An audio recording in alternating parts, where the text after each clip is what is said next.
بسم الله الرحمن الرحيم. الحمد لله رب العالمين، وصلى الله وسلم على سيدنا محمد وعلى آله وصحبه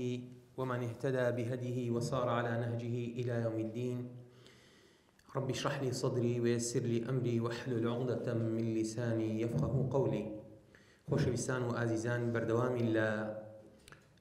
گوتنەوەی وانەکانی مەتنی ئەبی شوجاع ئێمە لە درێژەی وانەکان گەیشتینە باس و بابەتی غوسڵ واتە خۆشوشتن. لە بابەتەکانی ئەوڕۆدا ئینشاءڵڵا دەچینە خزمەت کۆمەڵێک باس و بابەتی زۆر گرنگ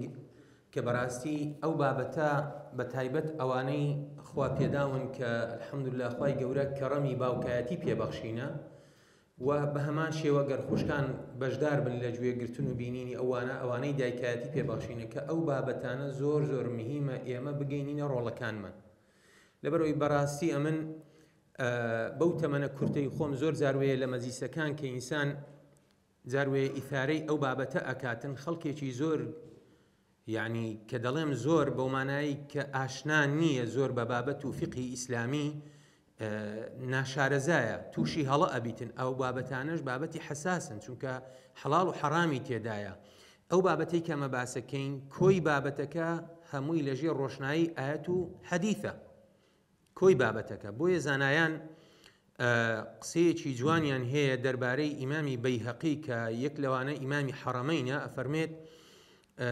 تێکڕای زانایانی مەذهبی شافعی ئیمامی شافعی ڕەزا و ڕەحمەتی خوا لێ منەتی لەسەر ئەوان هەیە. تەنها ئیمامی بەیهەقی نەبێت کە حافظ بووە لە حەدیث پلەی ینی مەرتەبەی جگەلەوەی کە فەقیه بووە کە کۆمەڵێک مەرتەبەی علمی هەیە، دەڵێ لەبەر ئەوەی کە تێکڕای بابەتەکانی فقهی ئیسلامی لە مەذهبی شافعی مدەلل کردیە، واتە ئەو منەتی بەسەر شافعیدا هەیە. جا بۆیە ئەو بابەتانەی کەمە باسەکەین، بەڵام ئەکرێ سامە لە درێژەی وانەکانماندا دەکرێت ینی هەندێک جار بابەتەکان لە دوایەدا ینی لە نەتیجە ئەو عولەمانە کاتینە پشکنین و تەرجیحاتیان کردیا لە بۆ ئەو بابەتانە هەندێک حەدیث فعلا ضعیف بوو بن، بەڵام لەبەر ئەوەی کە عولەما ئیجماعیان لەسەر بابەتەکە کردیا یعنی ڕادەی حەدیثەکە بەرز بوویتەوە. جامن بەسمان لەسەر ئەو بابەتە نییە ئەوەندە تێدا بڕۆین، بەڵام ئەو بابەتانەی کە باسەکەین باسی غوسڵە، تێمومە، باسی بڵین ئەو پاک و خاوێنیانەیە کە دەربارەی ئافرەتە کێ سادەین حەیض و نیفاس و ئیستیحاضە و ئەوانە، ئەو بابەتانە زۆر گرنگن. یعنی ئەمە تەنانەت جاروە هەبووە ینی لێ وەکو پێشەچێک کە لە درێژەی بابەتەکاندا زۆر ڕانەوەسین لەسەریان، یعنی جاروە هەبووە تا ئەو ئاستەی کە گەنجێک ژنی گواستیتەوە لە شەوی گواستنەوەدا کێشە لەسەر هەندێک بابەت پەیدا بووە. ثەقافەیەکی ئیسلامی نەبووە لە مابەینی هەردوولا. ئافرەتە کە فەقیرە لە حاڵەتێکدا بووە، تەمەنەوە شەرعە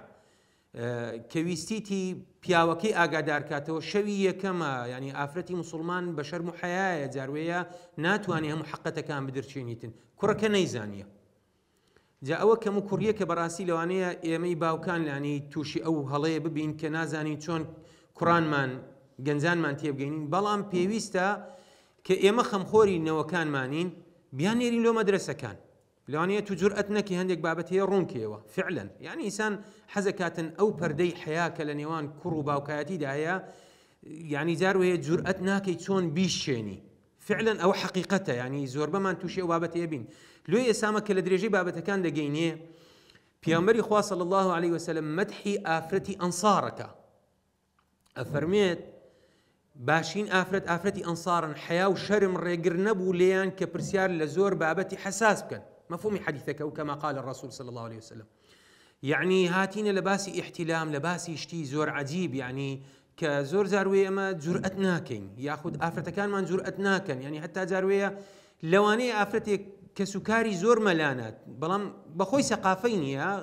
خوێندەوار نییە، یاخود خوێندەوارە و خوێندەواریەکەی لاوازە تووشی هەڵەکان ئەبیتن. جا بۆیە ئەو بابەتانە بەڕاستی پێویستە لەسەری بوەستین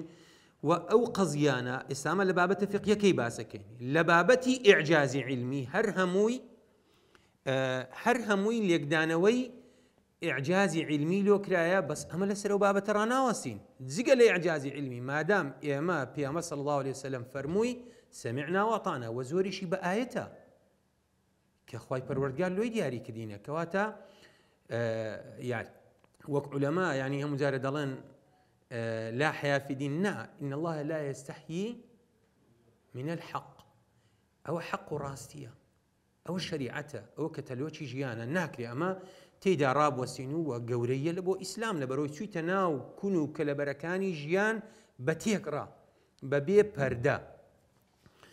جاء يما دكي أو بابتي كالسري راوصابين بابي باسو بابتي غسل بو واتا خوشوشتن موجبات الغسل والذي يوجب الغسل 6 أشياء أواني كوا دبنا معي أوي كإنسان خو بشواتن خوشوشنيك كواجبة 6 3 تشترك فيها الرجال والنساء سيان لو ششانا جنو بياو تيدا مشتركة هاو بشا واتهردو چيان كو حالتيان بسر داديتن أبي خويان بشون وهي يكميان التقاء الختانين واتا بيقيشتني هرتو اندامكاني نيرو بلن عورتي جنو بياو كاتك بيكتري اجن بلام بيقيشتني كا بلن وكو كاري شرعي انزام بدريتن او لو كاتدا واجبه كهردو چيان خويان بشون تنانت اگر بلين بحالتك بيتن او بون من الرقية ناشرعي بيتن يتر اگر لبيشوي افرت نبي لجانوران بي ياخذ لهر حالتك كوار رقا ناشرعية كان يتر مقنتينا ناو وردكاري بابتك چونك انسان دوباره سوا من بزورك لزورة كان دميتن يعني پردل سر هندك وابتكان هالمالين بلام يتر ما دتواني كليليك بدين زنابتان كبيغمانيشم زنابتان زوربي بابتكان دزانن او بابتا يعني بحقت شرع زور تأكيدي لسر كرديتوا تنانت حديثي دربارهات يا بيامبري خواه صلى الله عليه وسلم فرمي إذا جلس بين شعبها الأربع ثم جهدها فقد وجب الغسل وإن لم ينزل كاتك كوا بياو ويستي لقل آفرت كوبيتوا جاء بين شعبها الأربع كومالك أوي لوكراوة تفسير ليقدانا وشرحي لوكراوة واتا بيويتن كاري شرعي لقلب كاتن ثم جهدها فقد وجب الغسل با وإن لم ينزل با آوشي نهتوا كواتا اعتيادية لو حالة دبي خوبشون ولا حديث كوا لسندكي زورك ضعف هي أفرمي إذا التقى الختانان يعني أو عبارتي ليرانا هاتيا راسخو عبارتي ناو حديثك ك بلين درباري أو بابتا هاتيا كواتا أو يكم شتا كالسر بياو آفرت واجبك وإنزال المني هاتنوي آوي بياو يأخذ آوي آفرت كأوش بهر ريقيك بيتن أو ريقيك يعني زور زار جنزان ريقيك شرعي أجرنا برك للروانجي الشرعية وبيجوترا استمناء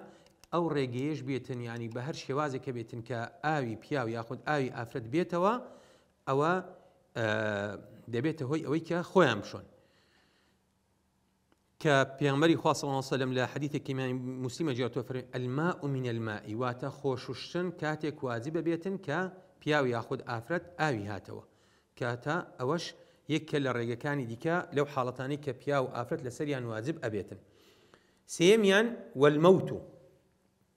كاتك كإنسان أمريتن لسر هردولا يعني جن يا بياو أو واجبة بشريتن كوهي كلو ركناني كفرض كفاية كأمت بها البسيتن لارح أودانيك كيك مرد بشريتن وثلاثة يختص بها النساء سيشيان تايبة بآفرتان وهي الحيض والنفاس والولادة أو سي حالتانا كتايبة بخشكان بدايكان كاتي كوا توشي حيضة بن كأوش دقيني لا تستمنك دو شبيتن كلا 80 صالي برو سروا والنفاس أو كاتي كوا آفرت من دالي أبيتن لو حالة تجدا واجبة خوي بشواتن كأوش ديجيني بلين والولادة وب من دالبون نفاس أو خويني دواي من دالبون أبينيتن ياخد بمن دالبون أوش لتفاصيل درسك أجيني يعني آفرت هي بە لەحزە تووشە بیتن هەیە هەر تووشی نیفاس نابیتن بەڵام بە ویلادەکە لەسەری واجب ئەبیتن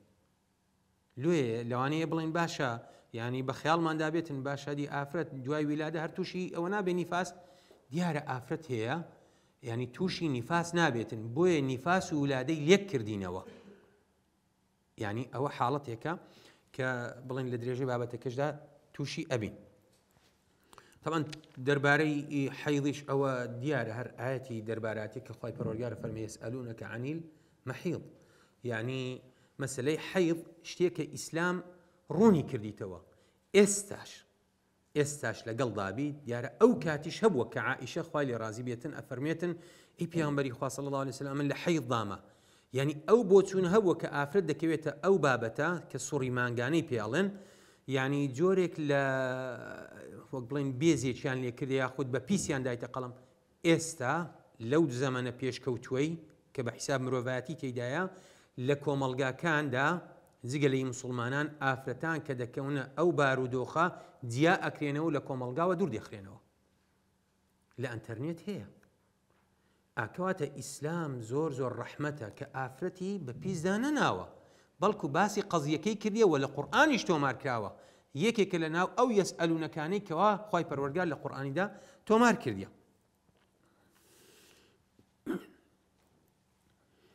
دینە سەر بابەتێکی دیکە کە فەرائض الغسل واتە کاتێک کەەوە ئینسان دەیەوێتن خۆی بشواتن چ شتێک واجبە کە ئینسان ئەنجامی بداتن وفرائض الغسل ثلاثة أشياء فەرزەکانی غوسڵ ئەوانەی کە واجبن ئینسان ئەنجامی بداتن لە کاتی ئەنجامدانی غوسڵ سێشتن النیە طبعا هەموو عیبادەتێک ئێمە لە دەرسەکانی ڕابردوو هەروەکو بیرینانە گوتمان جیاوازی نێوان عادە و عیبادە نیەتە چونکە شریعەت لۆی واداناین وەک پێغەمبەر صلی الله علیه و سلم فەرمووی إنما الأعمال بالنیات وإزالة النجاسة واتە لابردنی پیسیە هەر پیسیەک کە لەسەر لەشت بێتن بۆ نمونە جا پیسی بێیان ئاو ببێتە مای منع لە ئاوت يعني ئاو نەکەوێتە وەجەسەت نەکەوێتن یان جەسەت تەڕ نەبێتن دەبی وەلای بی إن كانت على بدنه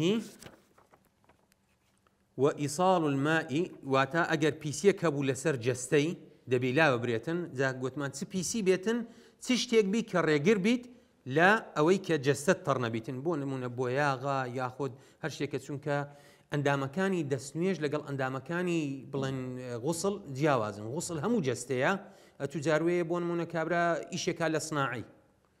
لەوانەیە بڵێ وەڵاهی ئەمن دەستەم بەسبوغ بووە ینی بۆیە لەسەر ئەو نقطەیە وەستم ئەعزای دەستنوێژ نییە دەڵێ وەڵا ئیشەڵا جومعە یاخود بۆ نمونە سبەینی هەر خۆمە شۆم ئەو شەوەی پێی ناکرێتن دەڵێ دوایە دەیشۆم بە نەوتەی خاوێنەکەمەوە حاڵەتە بەڵام ئەگەر غوسڵ بوو ئیتر نابیت دەبێت ڕاستەخۆ خاوێنی کاتەوە لۆوەی شوێنەکەی تەڕبیت تەمە سبوغ ڕێگرە ئەو خوشکانەی کەوا بۆیاغی بەکاردەینن تەنانەت لە بۆ مێردەکانیشیان بی بۆیاغ نەک ڕەنگ بۆیاغ مەبەسمان لەسەر چییە ئەوەی کە دەبێتە ینی وەکو ئەوەی لە نینۆکانەدان کە ڕێگرە لە ئاو واتە ئەوەی کە وەکو خەنە ئافرەت بەکاری دەینێتن جا خەنەی کۆن و نوێ کە ڕەنگە و ئەمینێتەوە و هیچ جوڕمێکی نییە واتە نابێتە قەپاغێک نابێتە ڕێگرێک ئەوە ئیعتیادیە بەڵام ئەگەر نینۆکی ئەوەی بێتن ئافرەت لە حەیزدایە بۆ نمونە هەفتەیەکە لۆ مێردەکەی خۆی ڕازێنیتەوە حاڵەتێکی ئاساییە لە ماڵی خۆی جوانیەکانی خۆی لۆ مێردی خۆی نیشانەداتن مێردی حەزی لێیە سبوغی بەکاربێنی شتێک یانی ئەوە حاڵەتێکە لەو کاتێکەوە دەیەوێت خۆی بشواتن پاکە بێتەوە دەبێ وشانە لاب باتن چکەوە ڕێگرن لەوەی کە ئەندامەکانی دەستنوێژی ئەندامەکانی غوسڵی کە ئاویان بگاتی الله ئاعلم دوایە سێیەمیان وإيصال الماء إلى جميع الشعر والبشرة گەیاندنی ئاوە بە هەموو پرچ و هەموو جەستە و پێستی لە حاڵەتێک کە بۆ نمونە ئافرەت پرچی زۆرە کەزی کردیە هەرچەند ئافرەتان لەوانە ئێستا و تااقەتیان نەبیت وەکو جاران ئافرەت زۆر لە خۆی خەوتا و کەزیوەوانە ئێستا مۆدیل گۆڕای لەوانەیە ئافرەت بە نەوعێکی دیکە تەعامل کە بەڵام ئێستا لەوانەیە ڕەنگ و شتووە بەکاربێنیتن وەکو گوتمان لەوانەیە نشزانی ینی بەداخەوە ئەو سەقافەتە یاخود ئەو فقه ئەو تێگەیشتنە کە پێغەمبەری خوا صلی الله علیه و سلم فەرمێت طلب العلم فريضة على كل مسلم ومسلمة علماء أفرمون أو علمي تايبتا أو فرض العين أو علمي كوا عامة أو فرض الكفاية بون منا همو خلق نابێتە زانایەکی لێهاتوو ئەوە بەڵام هەموو کەسێک پێویستە دەربارەی خودی خۆی ئەو بابەتانەی کە پەیوەستن بەخۆی دەبێ بزانیت لە ڕوانگەی شەریعەوە ئەوە یەک کە لەو بابەتانە لەوانەیە خوشکان نەزانن سەلەمە خوا لێ ڕازی بێت لە پێغەمبەری خوا صلی الله عليه وسلم پرسی فەرموویە من کەزی ئەبەستم ئایا ئەمن لە کاتی غوسڵ و ئەوانە لە کاتی حەیز بیکەمەوە پێغەمبەری خوا صلی الله عليه وسلم فەرمووی ئاوی پێدا بکە ئەگەر هات و ئاوی گەیشتێ مەیکەوە کەزی ئەگەر شل کاتەوە ئاو بگاتە ناوی پێویست ناکاتن تەمان ئافرەت بەخۆی دەزانیتن ئەگەر ناکەزیەکەی تون بێتن تازەوەی کردیە ئەوە دەبی ئاوەکەی بگاتێواتە ئەوەیە پرچە کامە لە دەستنوێژ باسمان نەکرد کە دەستنوێژی پێناشتێ بەڵام واجبە ئەوەی کاتن تەڕی کاتن وسننه 5 أشياء سنتكاني غسل بينشتن التسمية بسم الله يقوتن طبعا وكو باس ما كر همو إشيك بسم الله دس بيه بكريتن دعاء الوضوء قبله دسنويش بيشي غسلي كوش سنتي بيامبر صلى الله عليه وسلم ديار عائشة خوالي رازي بدايشي ما داران جارتها فرمي بيامبري خوا صلى الله عليه وسلم برلوي ئاوی غوسڵ بەخۆی دابکاتن دەستنوێژی شوشت ئاجا ئەوە سنەتە ئینسان ئەگەر بتوانێتن پێشتر تارەتێکی جوان بگرێتن دەستنوێژ بگرێتن ئەوجا ئاو بەخۆ داکات تەمان ئێستا کەرسەکان ئاسانترن وەکو سنەت تەمان کە گوتمان سنەتە ئینسان ڕێی ئەچیتن لەوانەیە هەبیتن جۆرێک لە نەخۆشی ئەوەی هەبێتن نەتوانیتن دوایە زیاتر ئەوانە تر ئەوە ڕێگە پێدراوە سنەتە بەڵام ئەگەر بشتوانێتن دیارە پیامە سانسم کەوەی کردیە و باشە ئینسان ڕێوشوێنی ئەو هەڵبگرێ و ئیمرار اليد على الجسد دەست پێداهێنانی جەسە چونکە ئینسان با هەرچەندە خاوێن بێتن هەیە پێستەی چەورە تەڕ نابیتن یاخود جاروە هەیە شتێکت بە ئەوەی وێ شەوە یعنی کە دەستی پێدادەینی لۆوەی کە ئاگاداربی ئەوەندەی کە دەست گەیشتە جەستت پێیدابینی والموالاة يك لدواء يك واتجسد لدواء يك تركي نكوشك بيته وتربيته يعني هول بدي همي بيكوا أو بيت وتقديم اليمنى على اليسرى أولي لا يراستو دواء لا يتسبو طبعا يسار رشاشة همي بيكوا ديته وبلام يعني نوعا ما تجار وهي زستانة أو هي بمسينية هول بدي أو سنتانا تطبيق كيدنا أصلا كي أوايا همو جسد طربكي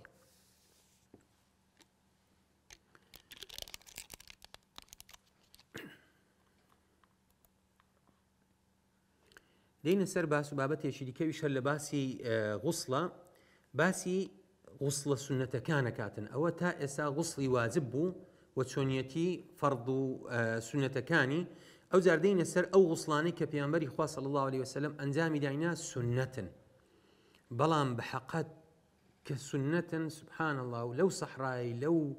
زمانيك وكو إسانا بوا بيانبري خوا صلى الله عليه وسلم أو ندباك وخامن بلا همو أو كاتانا دا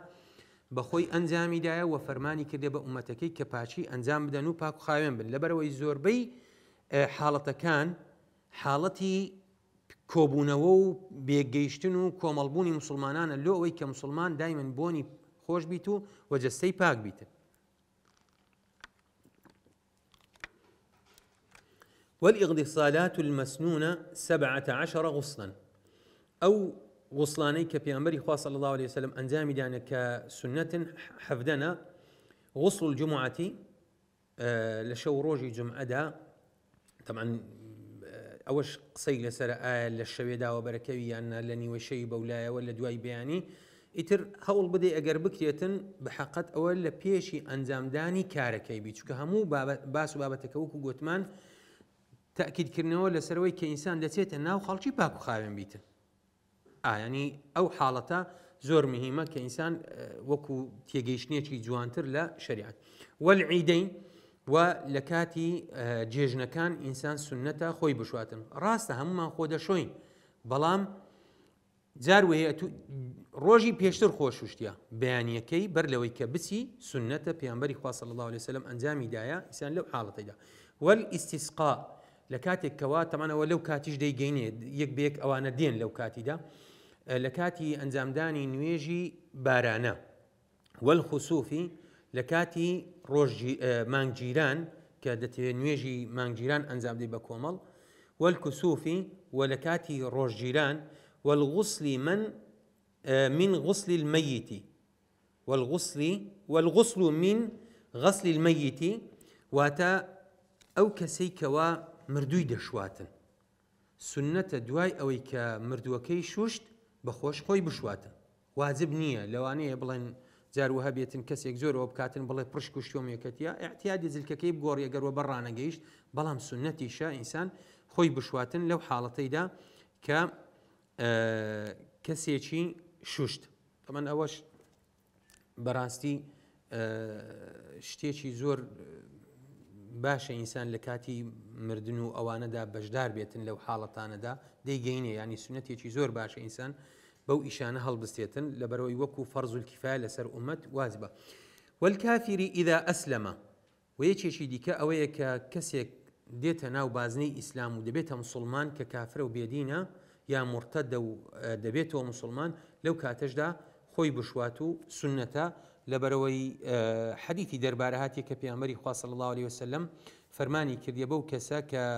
قەیسی کوڕی عاسمە کە خۆی بشواتن طبعا ئەوە حەدیثێکە لە حەدیثەکان کە لۆمان جێڕاتوە ئەجینا ئەو شتە زۆر ڕوویدایە بەڵام ئەوە حەدیثێکی تەقریری پێگوترێتن چونکە یەکێک لە بەشەکانی حەدیث تەقریرەواتە پێغەمبەری خوا صلی الله عليه وسلم فەرمانی کردی و سەحابە ئەنجامیاندایە والمجنون والمغمى عليه إذا أفاقا کەسی شێت کەسی کە بڵین لە هۆشخۆ چووە کەوە هۆشخۆ هاتنەوە هەردووجیان ئیدا ئەفاقا ئەوە تەثنیەیە ئەگەر هۆشخۆیان هاتنەوە ئەوانش سنەتە خۆیان بشۆن نەکە حاڵەتێک بڵێن بەسەریان داهات بێتن تەمان واجب نییە دیارە ئەوەش عائیشە خوا لێ ڕازی بێ وەکو باسمان کرد لە دەرسی ڕابردووش پێغەمبەری خوا صلی الله عليه وسلم لە نەخۆشی سەرەمەرگدا دیارە حاڵەتی وە هەبووە لە هۆش خۆ چووە نەخۆشیەکەی ئەوەندە سەخت بووە پێغەمبەری خوا صلی الله عليه وسلم کە هۆش خۆ هاتیتەوە خۆی شوشتیە کە بڵێن ئیمامی بوخاری مسلم حەدیثەکە ئەجێڕنەوە والغسل عند الإحرام كاتك كسيك دسيت بو مكة ديوي إحرام دبركاتن أوش لميقات وأنا كخوي دشواتن سنة ولدخول مكة جاء أجر إحرام ليران بسيتن يأخذ لمدينة وبسيتن بلين يعني لمطار المهم يعني والسنة ولدخول مكة كدسيت ناو مكة وللوقوف بعرفة راوسان لتشيوي عرفة وللمبيت بمزدلفة ولراوستان ما نولى مزدلفة ولرمي الجمار الثلاث ولبو رزم كرنا كان هرسيتشان أوان السنة وللطواف لبو طواف بيت وللسعي حتى تنانت لنا طوافيش لبو سعي ولدخول مدينة رسول الله صلى الله عليه وسلم جاء سبحان الله بين برساي خوت پیامبری خوا صلی الله عليه وسلم لو صحراء آو يعني من والله زور زار نالم پیم خوش زور دقت بدين أو بابتها يعني پیامبری خوا صلی الله عليه وسلم أو همشتاني أنجام دايا كدلين سنة وتا روشتي باكو برزي پیامبر صلى الله عليه وسلم يعني أو رهيس من تيدانية سعودية يك وزارتي دانايا وزارتي حج وعمرة وباري خوش تادي يعني أو باريا قربلن بنمونه وبر أوي كويتين بتايبت لكاتي حز أوها مشتا بس خو أو كاتي بارش دابا أو آوان أبو إيه والله إسلام براسي تنظفوا فإن الإسلام نظيف طبعا أول حديث نية زور زار لكتابة كانوا لمكتبوا لسشعاراتها النظافة من الإيمان أو حديث نية بلام أويان حديثة تنظفوا فإن الإسلام نظيف بس أويدي كش هر مفهومة بلام أكو حديث ناجر رتولى بيامبري خوا صلى الله عليه وسلم هر أثريك وقولك كرواياتك ليد بلام وكو حديثنا دين سرباس وبابتيش كزور جرينجا أويش المسح على الخفين بتهيبت له أو منطقة سار دايما ياخذ كاتك كإنسان لا بون من السفر حالتك كدتواني أو أنزام دي والمسح على الخفين جائز بثلاثة شرائط مسح كردن وتدسي ترهنان بسردا لسر خفين جائزة ودروسة لروانجي شرعية وبسي مرد بسي مرز أن يبتدئ لبسهما بعد كمال الطهارة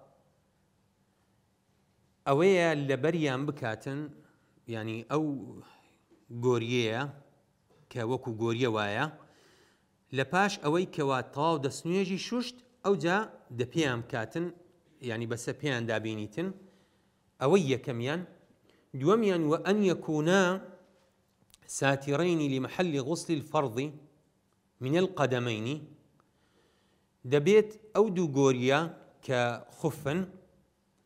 دا بوشري شويني فرزي أويبن يعني كالغسل لا دسنويجي قوتمان هتا غوزينغ يان جويزينغ كهردو أو كان رواياته كان دا بوشيتن واتا ئەگەر بڵین ئەو گوێزینجی پێی ئەوە بڵین دابنین وەکو ئێرانە دەبی داپۆشیتن ناکرێت لەو کەمتر بێواتە ئەندامی دەستنوێژی دەبی تەواو بگریتن کورت نەبیتن وەکو بڵین گۆریەکی کورت ئێستا گۆری هەیە بەس پشتە پێ و ئەوەیە گریتن بەس پاژنە و ئەوانە نابی ئەوە بێتن تەمان دیاریشەوە لە بازاڕی ئەوەی کەم بەسی بە تایبەت کە دەسێتە سعودیاوانە لەوێن دەرلەوانەیە زیاتر ئەوە بێتن وأن يكونا مما يمكن تتابع المشي عليهما بشوازك بيتن كبتواني لسري بروة زا بيم خوش اليرانا وقفيه بكين لمذهبي شافعي طبعا اوي كامن بدوي داتون بحقات لمذهب كاني كجدا يعني جورب دروس نيه بداخه وهندي كان حتى لسر غوريا سينيا كان او غوريا كان كبيسي بيدا دياله انسان وندش احسن كارينكا يريد الله بكم اليسر ولا يريد بكم العسر بلام يسرج با اوندا سنور بزيني نكي خوفك حتى جوربك دجيرتوا او جوربك الله اوي نداوا بحال زعما الراي هي بلام لمذهبي شافعي او النيه لبغوري دروس نيه ناشتين ناو تفاصيل بابتك بلام يعني انسانيش با اسامه هر اگر بسينه بازار لو شوێنەی لەو محلەی کە ئەفرۆشێ گۆریا دانرایە خوفیشا دانرایە يعني ئەوە شتێکی مێژوویە نەقلەن عن ئەجدادینا مەثلەن هاتیە دەبێ وەکو هات بیتن باشە دەبی ئێستا ئەستوریان کردبی نەهە لە پێشەوە گۆری و خوف دووشتی لێک جیاواز بووینە لێ ئینسان یعنی هەندێک شتی ئەوەندە تەساهول نەکا لۆ خۆی کە بە شێوازێک تەساهولەکە سەری شەریعەت بخواتن یعنی وای لێ بێتن نە خوف جیاوازە لەگەڵ گۆری خوفمان هەیە لە زمانی عەرەبی جەورەبیشمان هەیە جا گۆری جیاوازە لەگەڵ خوف والله ئاعلم لێرەش دەڵێتن یعنی بتوانی جا لە شوێنی کە دەڵێت کاروانچی کاتێک کەوا لە شوێنێک لایەدا بیتوانی با بتوانیت لە تەنیش قۆناغ و ئەوانە بچیت و بێ لەسەری وەڵڵاهی بەو گۆریانە ناتوانی لە سەحرای لە شوێنێک کە چۆل و دەشتا دەتوانین بە گۆریە بچی و بێ ئاخە هەر دڕکت لە پێی ڕائەچیتن حتا دەڵێ ئاوی نەدا ئێوە گۆریانە نەک ئاوێدا هەر دڵۆپێشی بکەویتە سەر دەکەویتە سەر پێسی هەر هەست پێیەکەی جا والله ئاعلم ئیتر بەو شێوازەیە لە مەذهبی شافعی ويمسح المقيم يوما وليلة والمسافر 3 أيام بلياليهن کەسێک کە بیەوێتن بۆن منە لە ماڵێ خوفی دە پێ بکاتن خوفی هەیە دەتوانیتن شەو ڕۆژێک ئەو خوفەی بەڵام بەو سێمەرزانەی کە باسمان کرد یعنی لە پاش پاچی هەمووی داپۆشێتن و بەو شێوازەش بێکن کە شەرع ڕێی پێداوە ینی خوف بێتن کەسێک کە مسافیرە خوای پەروەردگار زیاتر مەجالی بەو داوە بڵێن لە شەریعەتدا زیاتر مەجال پێداوە 3 شەو و 3 ڕۆژ یعنی حسابکە 24 ساعتی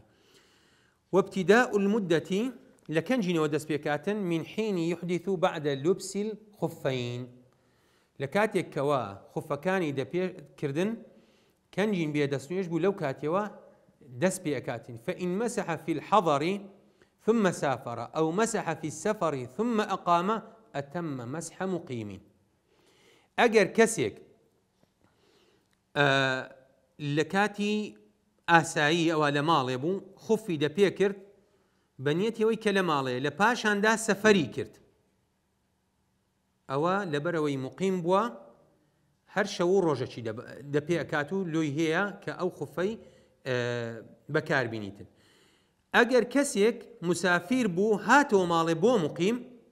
هێشتا 3 شەو و 3 ڕۆژ نەچووبوون یاخود هەڕاست هاتەوە و گەڕاوە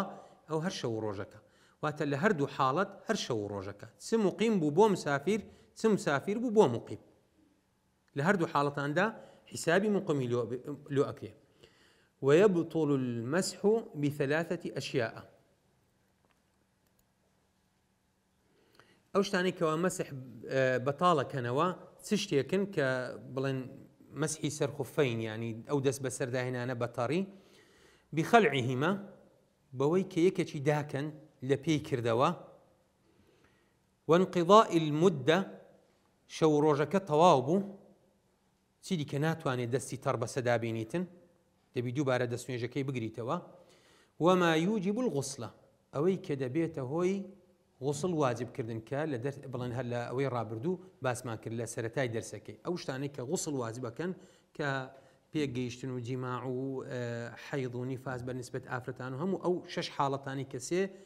پیاو لەگەڵ ئافرەت مشتەرەک بوو سێشیان تایبەت بوو بە ئافرەت بەوانە خوف بەتاڵە بێتەوە لەبەر چی لەبەرەوەی خۆف لە ئەندامی ئەوەیە ینی هەموویە وەکو غسڵ دەبی هەموو بشرێتن مەسح لەو کاتەی ناکرێت و قالبت بشۆی و دەستیش بەسەر مەسح ئەوەی دابینی بەسەر پێیەکانتدا طبعا مەسحی خۆف دەستێکی تەڕە ئێستا شیعە بە چاروەرزی ساڵێ لە هەموو حاڵەتێکی مقیم بن یا مسافر بن وەکو گوتمان لەو ئاەتەدا ئەوان کێشەیان هەیە طبعا ئاەتەکە کێشەی تێدانیە کوچکە گوتمان حەدیثی پێغەمبەری خوا صلی الله عليه وسلم وارد نەبووە لە حاڵەتێک کە مەسحی خوف نەبوو بێتن پێی مەسح کرد بێتن بۆیە ئیمامی علی خوا لێ ڕازی بێتن ئەفەرمێت رأيت رسول الله صلى الله عليه وسلم يمسح على ظهر خفيه لسر بيكاني أوا جالوي هر إمام علي أفرمي لو كان الدين بالرأي لكان أسفل الخف أولى بالمسح من أعلاه أجر دين بالرأي بايا جيروي بي أجلكم الله يعني بسر أبو أو دبوا أولى تربا دسي تري بيداهات بايا بلام شرع أفرميتن هەر دەستی بەسەر دادێنی کە پێیانبەری خوا صلی الله علیه و سلم بەسەر پێیەکاندا ئیتر لە ڕوانگەی شەرعی پاکە بێتەوە لە ڕوانگەی شەرعی ئەوە پاکە بێتەوە ئێستا دەگەینە تێموم هەر ئاو نییە خۆڵە و ئەتوو دەستی پێدادەینی شەرع بە پاچی دائەنێتن بۆی هەندێک شت بەڕاستی ئێستا ئەمە خەڵکانێکمان لێ پەیدا بووینە زۆر جار دەیانەوێ بە عەقڵ لە کۆمەڵێک بابەتی شەرعی بگەن لە نسووسەکان عقل بڕناکە لەو بابەتەدا سمعنا وأطعنا ئەتۆ گەربێی ئێ باشە بەو دەستە تەڕەی کە تو دەستێک بەسەر ئەوە دادەینی ئەما چین جاروەیە بە سابوونی ئەشۆین بە سابوونی بەجارێک ئەوەت نابی هەر دەڵێ بۆنیا لێ دێ گۆریەکەتە گۆڕی دەڵێ هەموو ئەو شتانە شەرع بە پاچی دانایە لۆیە ناکرێ ئێمە هەموو شتێک بە عقلی خۆمان لێک دێنەوە کە شەریعەت وای فەرموو تەبعاً خوا و پێغەمبەری خوا صلی الله عليه وسلم ئیتر ئەمە تەسمیلی ئەبین دێینە سەر باس و بابەتێکی دیکە بابەتی تێموم ماوە ساومێت کاتمان مایە یان ڕابوەستین زۆر باشە تێموم ئەویش بڵێن ئێستا باسی ئەەکەین ینی لەگەڵ خۆڵ تەعامولەکەی ئەوجار لە ئاو و لە مەسح و لەوانە چوینە دەرێ مەسح دەستێکی تەڕ ئەوە بەسەدادەینی ئەوجار لەگەڵ خۆڵ تەعامولەکەین کەوە ئەو پەڕی یوسرە خوای پەروەردگار بەو ئومەتەی دایە لەبەرچی نهێنیەکە چییە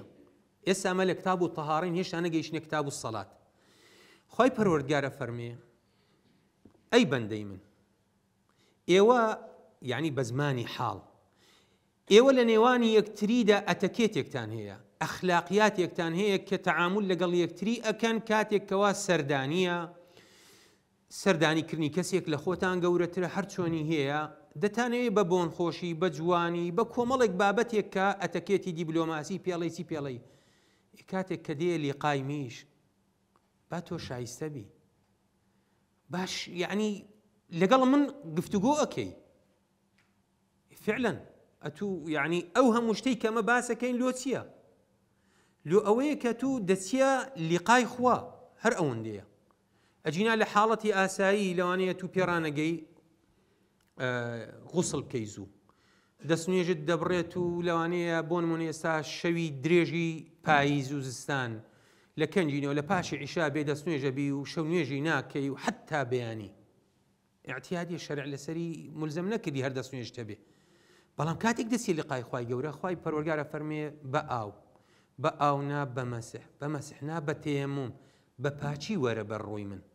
بە پاچی وەرە لقای من ئیتر ئەوە کە گەورەی ئیسلامە. وشرائط التيمم 5 أشياء مرزكاني تيمم كردن بينشتا وجود العذر بسفر يكميان هبوني باساويكا بهوي بسفر أو مرض بهوي ويكا توربواري يان بهوي نخوشي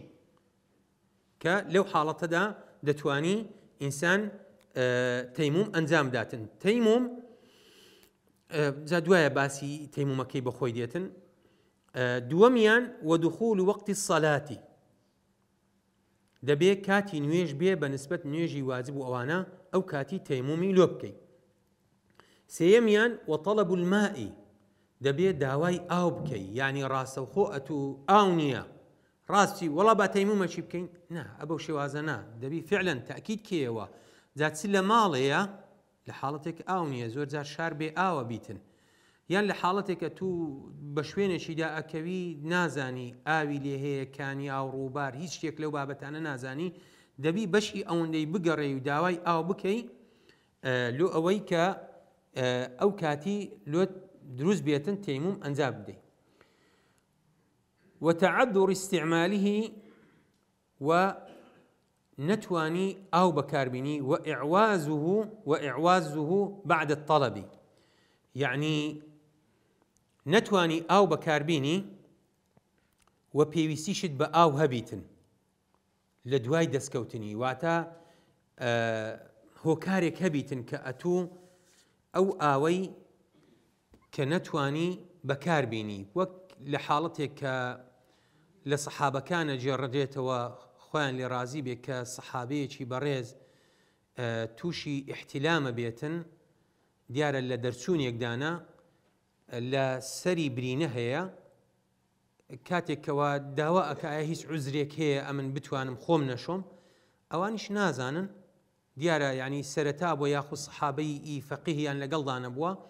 ئەو سەحابە بەڕێزە کە غوسڵە کات و ئیتر گیان ئەسپێریتن تەنانەت پێغەمبەری خوا صلی الله عليه وسلم كرحمة للعالمين أفرمي قتلوه قاتلهم الله كشتيان أي خوابيان كوجي يعني تقريبا أجر بكردي بكينو أول يدي ذات شون بيامري خاصة مثلا بتسمى بس تيجي وافرموا واتا لو حالة دا كإنسان نتوانيتن أو بكاربينيتن أو كاتا دتوانيتن تيمم أنزام بدات. والتراب الطاهر الذي له غبار فإن خالطه جص أو رمل لم يجز. وشرط يشيكي أويا كقليشي باك هبيتن وتتوزيشي باك هبيتن ك هیچ شتێک لە جێچ و ڕەمڵ و ئەو شتانەی ڕووباری تێکەڵاو نەبی واتە تۆزی هەبێت چکە ڕەمڵی ڕووباری بەعتیبارەوەی کە تۆزی نییە هەرچەند عولەما تۆزی بالیفیاندانایە تۆزی ماڵیاندانەی بن فەرش و شتیوە بەڵام تۆزی جێچی نابیتن لە مەزهەبی شافعی ئەوانە نابن ڕەمڵ و ئەوانەی دەم ڕووباری چکە تۆزی نامینێتن تەمان ئەوە لێرانە قڕسکردن نییە بەڵام دیارە لە پێغەمبەری خوا صلی الله علیه وسلم کە وارد بووە بەو شێوازە ئەنجامی داوە.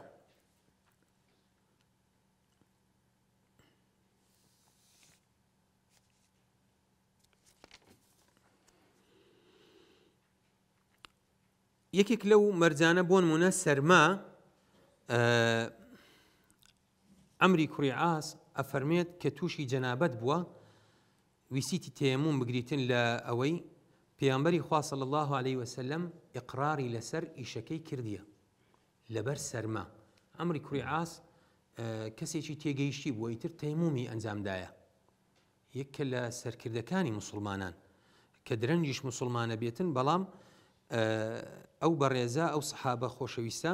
خوا لێ ڕازی بێتن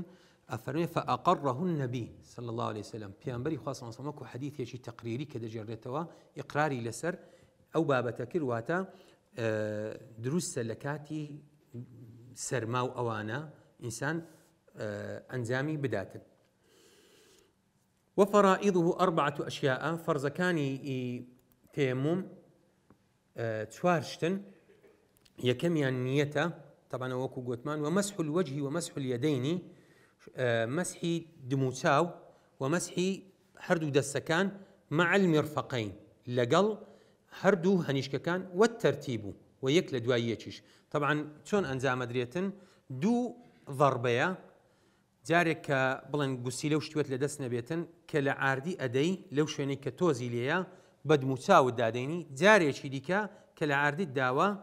أبو شوازي دستكت أكي سي أول لكتيب فقهية كان ديكا كباسكاتن كي سي بارتا سي باش بو شوازة بشت دست داديني أو بر دستا بير داديني وبري دستا أو پنجيه بسر إيردا أبي جاري شديكا أو دست لعاردي نادي ولو أو دستي بسر أو برد السدانيني بلكو أو دست هيسينا كدي أو ديبيوا أو جار أو شيان بهمان شيوا أنزام ديوا إتر أول أروانجي شرعية أتو تيموم دقرتو كسي شي مهيئ طواوي أتولو أنزام داني أو عبادتاني كوا بيان دكي. وسننه 3 أشياء سنة كاني تيموم أوانش سيشتن